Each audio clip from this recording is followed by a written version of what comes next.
अस्सलामु अलैकुम व रहमतुल्लाहि व बरकातुहू। अल्हम्दुलिल्लाह या रब्बिल आलमीन, अस्सलातु वस्सलामु अला सय्यिदिल मुरसलीन व अला आलिहि व सहाबी अजमईन, अम्मा बाद।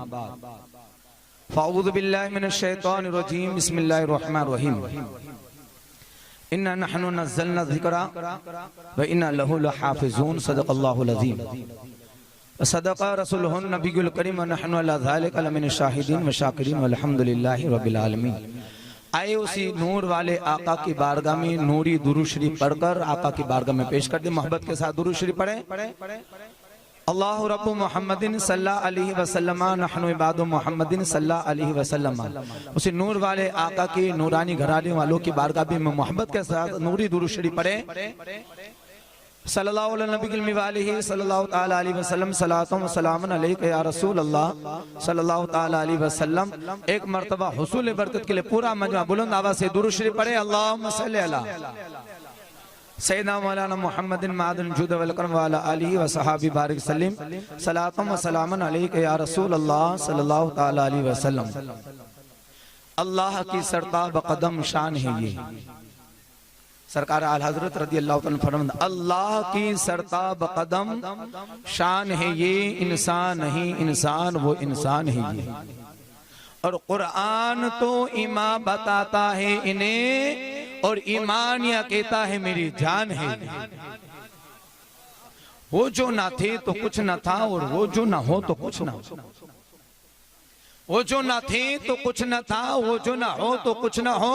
जान है वो जहान की, जान है तो जहान है। जान है तो जहान की, जान है तो जहान है। हजरात गिरामी, आप इस जश्न को देखकर समझ गए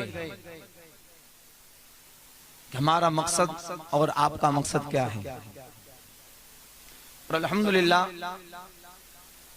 टेंशन लेने की बात भी नहीं, घबराने की बात नहीं। ये नबियों के जमाने से चला है। हमारे नबी के भी जमाने में ऐसे शैतान पैदा हुए थे। इब्राहिम अलैहिस्सलाम के सामने, यानी नमरूद जब पैदा हुआ तो मेरे रब ने इब्राहिम अलैहिस्सलाम को उनके सामने मुकाबले के लिए खड़ा कर दिया। मूसा अलैहिस्सलाम के जमाने में फिरऔन हुआ तो अल्लाह ताला ने उनके मुकाबले अपने दीन की हिफाजत के लिए अल्लाह ताला ने हजरत मूसा अलैहिस्सलाम को पैदा फरमाया। जब में हमारे आका रसूल पाक का ज़माना आया, अबू जहल हुआ और उसने कुरान को मिटाना चाहा, इस्लाम को मिटाना चाहा, तो अल्लाह ताला ने नबी आखिर ज़मा को पैदा फरमाया। और जब यजीद पलीद पैदा हुआ और उसने सोचा कि नबी की सुन्नतों को, कुरान को और रसूल के तरीके को, शरीयत को मिटा दूं, तो अल्लाह ताला ने उनके मुकाबले के मौला हुसैन को पैदा फरमाया। और जब हुसैन पाक के बाद शियाओं का, राबसियों का, खारजों का जब उन्होंने सर उठाया तो अल्लाह ताला ने वलियों का सरदार गौसे पाक को पैदा फरमाया। और जब जादूगरों का दौर था, चारों तरफ से दीन के लुटेरे, जो लोगों को ईमान लूटने वाले, यानी जादू के बलबूते पर यानी इस्लाम को मिटाया जा रहा था, तो अल्लाह ताला ने गरीब नवाज को पैदा फरमा कर इस्लाम की हिफाजत फरमा। और जब हमारी ईमान और अकीदे की हिफाजत की बारी आई, नजदियों वाबियों ने हमारे में से, हम में से जब पैदा हुए अशरफ अली थानवी, रशीद अहमद गंगोई, कासिम नानोती, इस्माइल देलवी, जब ये पैदा हुए तो अल्लाह ताला ने इमाम अहमद रजा को पैदा। लेकिन आज क्या, आज क्या है? आज कौन पैदा हुआ? वसीम रिजवी। मैं आपसे पूछना चाहता हूँ, उलमा इकराम, क्या ये सिर्फ कुरान की हिफाजत के लिए, या सिर्फ इमामों के ऊपर, या सिर्फ उलमाओं के ऊपर जिम्मेदारी है कि जब कोई कुरान को मिटाना चाहे तो सिर्फ उलमा बोले हम खामोश रहे? क्या वो कुरान तुम्हारे नबी पर नाज़िल नहीं हुआ? क्या सिर्फ इनके नबी पर नाज़िल हुआ? क्या ये कुरान तुम्हारे खुदा का है? क्या इनकी खुदा का है? क्या तुम्हारे खुदा का कुरान नहीं है? कोई नबी की शान रिसालत पर हमला करता है तो खामोश रहते हैं, और कोई कुरान की अजमत पर उंगली उठाता है तब भी हम खामोश रहते हैं। साहबा की अजमत पर उंगली उठाता है तब भी हम खामोश रहते हैं। क्या इनके ऊपर जिम्मेदारी है? सिर्फ उलमा इकराम के ऊपर, ये सादात आपके ऊपर नहीं है जिम्मेदारी। मैं आज कितने दिनों से देखता हूँ सोशल मीडिया में चालू है हराम खोर का, मैं हराम खोर इसलिए कहता हूँ कुरान से साबित है। वलीद बिन मुगीरा का वाक़या। वलीद बिन मुगीरा रसूल पाक सल्लल्लाहु अलैहि वसल्लम के सरे पाक को कलम करने के लिए तो अल्लाह ताला ने जिब्रील को भेजकर कहा कि जो रसूल आजम सल्लल्लाहु अलैहि वसल्लम के शान में गुस्ताखी करने वाला होगा, अल्लाह ताला ने फरमाया उसमें 9 खूबियां आने, 9 चीज की आने बुराइयां होंगी। इसमें आखिरी बुराई क्या है? वो हरामी होगा, हलाली नहीं। अब कोई अजमत कुरान पर उंगली उठाए, अजमत कुरान पर उंगली उठाए और हम आराम से खामोशी के साथ, मुझे अफसोस होता है कोई यानी आपने सब देखा, कोई नबी की शान पर उंगली उठाता है, कोई नबी की शान में ज़बान उठाता है, तो आज कुरान में उठाया तब भी हम खामोश रहे। अगर ऐसे खामोश रहोगे तो कसम खुदा की हम कुरान की हिफाजत नहीं कर सकते, हम नबी की शान रिसाल की हिफाजत नहीं कर सकते। हाँ, खुदा ने खुद वादा कर लिया है, जिस कुरान को हमने उतारा है उसी कुरान की हम हिफाजत खुद फरमाएंगे। हम नहीं कर सकते, लेकिन कम से कम बोलकर उसमें शामिल तो हो सकते, कम से कम बोलकर, कम से कम बोलकर। तो मैं कई दिनों से देखता हूं, अब कुछ लोगों को तो मैंने यहां तक देखा, कुछ लोगों तो मैंने यहां तक देखा उनको ये भी पता नहीं था क्या हो रहा है। इसने कुरान अजीम, कुरान शरीफ के में क्या क्या कहा कि कौन है क्या है हमको तो कुछ पता ही नहीं। अफसोस की बात ये होती है, ये क्यों हो रहा है मालूम है? हम कुरान से दूर हैं। अगर कुरान से करीब होते तो ये ना होता। कुरान से दूर हुए तो आज हम पर हमले होने लगे, कुरान पाक पर हमले होने लगे। सरकार आला हजरत रज़ियल्लाहु अन्हु के बड़े शरीफ एक वाक़या क्या हुआ?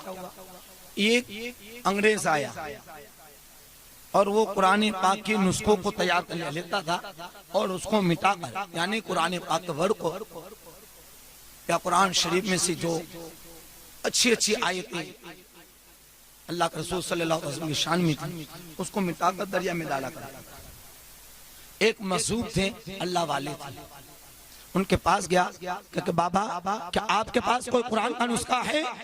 क्या आपके पास कुरान की कोई ऐसी आयत है जो नबी की शान में हो, अंबिया की शान में हो, सहाबा की शान में हो, वलियों की शान में हो? ताकि क्या करोगे? ताकि पास ले वो लूंगा और मिटाकर उसको खत्म कर दूंगा। ताकि क्या करोगे? कब तक खत्म करोगे? कहा कि अल्हम्दुलिल्लाह एक बच्चे को बुलाया, छोटा सा बच्चा था, 8 साल बच्चा था, ताकि बेटा कुरान सुना दे। तो उस बच्चे ने कहा बाबा मुझे कुरान आता नहीं, मैंने कुरान को कभी उठाया नहीं, मैंने कुरान को कभी पढ़ा नहीं। उस बाबा ने उनके सीने पर हाथ रखा और कहा कि बेटा अब पढ़कर सुना दे। जब पहला पारा पढ़ा, दूसरा पारा पढ़ा, तीसरा पारा पढ़ा, चौथा, 7वां पारा, 30 पारे तक उसने हाफिज बनकर कुरान पाक को सुना दिया। कहा कि अब क्या करोगे? कुरान के वर्ड को मिटा दोगे, कुरान के शेर सबर को मिटा दोगे, लेकिन इसके सीने में जो कुरान है उसको कहते में कैसे मिटाओगे? कहा उसको कत्ल कर दूंगा।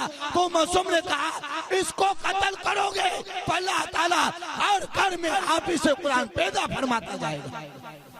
हर घर में कुरान पाक तुम्हें हाफिज कुरान। हमने कुरान पाक की अजमत को नहीं जाना।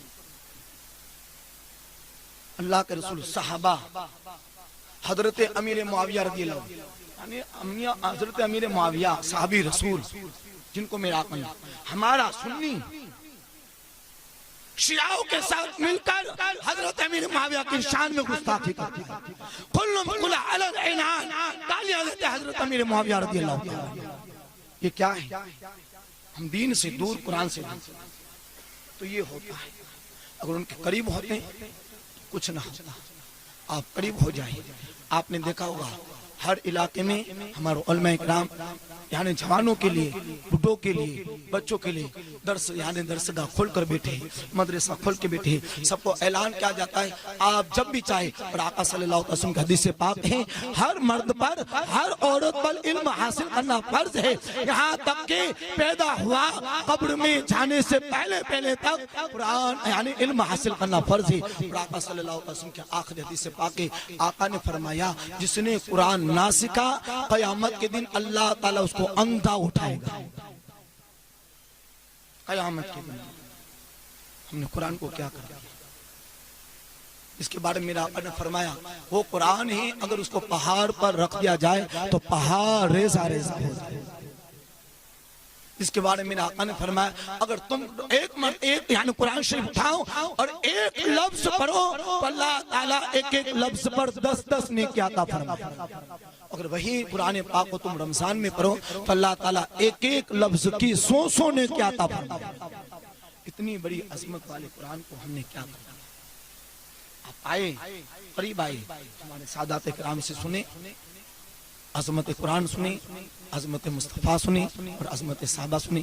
अल्लाह ताला की बारगाह में दुआ है अल्लाह ताला हमें दीन पर चलने की तौफीक अता फरमाए, कुरान की सही समझ अता फरमाए, कुरान पढ़ने की तौफीक अता फरमाए। और अल्लाह ताला इन जालिमों को, इन कुत्तों को, हराम खोरों को निस्तो नाबूद फरमाए। और कुरान अजमत, कुरान की अजमत पर उंगली उठाते हैं अल्लाह तबारक व तआला इनको निस्तो नाबूद फरमाए। जो साहबा की अजमतों पर, शान रिसालत पर जो हमला करते हैं अल्लाह ताला निस्तो नाबूद फरमाए। और आज भी मिटेंगे, कल भी मिटेंगे और इनको एक दिन जरूर मिटना है। अल्लाह तबारक ताला इनको जरूर मिटाएगा। इसलिए अपने ईमान की हिफाजत के लिए आप कुरान से राब्ता रखें, कुरान से मिलकर रहें, कुरान से जुड़कर रहें और मैं इकराम की सोबत में बैठे।